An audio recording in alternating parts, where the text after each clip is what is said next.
Praise the lord. దేవుని పరిశుద్ధమైన నామమునకు మహిమ కలుగును గాక. మీకందరికీ ప్రభు పేరిట వందనాలు తెలియపరుస్తున్నాను. ఈ దిన వాగ్దానం కీర్తన గ్రంథం 133వ కీర్తన మొదటి వాక్యం.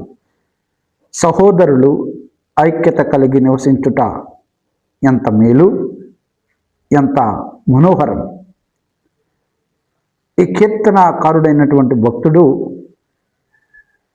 133వ కీర్తనలో సహోదరులు ఐక్యత కలిగి నివసించుట మేలని, అది మనోహరమని తెలియజేస్తూ ఉన్నాడు. ప్రియమైనటువంటి దేవుని బిడ్డలారా, సహోదరులు అంటే ఒక ఉదరమున జన్మించినటువంటి వారు. ఈనాడు అన్నదమ్ముల మధ్య ఏకాభిప్రాయం లేక, అక్కచెల్లెల మధ్య ఏకాభిప్రాయం లేక, సంఘ వ్యవస్థలో ఏకాభిప్రాయం లేక,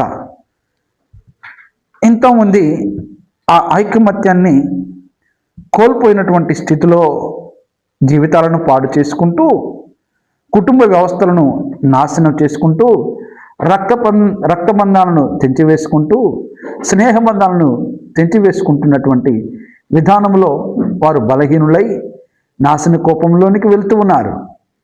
గనుక మీరు ఆ కోల్పోయినటువంటి బంధుత్వాన్ని బలపరుచుకోవడానికి ఒకరి ఎడల ఒకరు ఇదిగో పశ్చాత్తాపాన్ని కలిగి, సమాధానాన్ని కలిగి ఆ బంధుత్వాన్ని బలపరుచుకోవాలని ప్రభు పేరిట తెలియపరుస్తున్నాను. సహోదరులు ఐకమత్యంగా ఉంటే, యూనిటీగా ఉంటే, యూనియన్గా ఉంటే ఎంతో బలంగా ఉంటుంది. ఒకరికొకరు ప్రయోజనకరంగా ఉంటారు, ఒకరికొకరు దీవెనకరంగా ఉంటారు, మేలుకరంగా ఉంటారు. అది ఆశీర్వాదకరం, చూచేవారికి ఆనందకరంగా ఉంటుంది. ప్రియమైనటువంటి దేవుని ప్రజలారా, మీరు దేవుని చేత పిలువబడిన వారు గనుక దేవుని ప్రజలలో ఐకమత్యం మంచిది, మనోహరమైనది.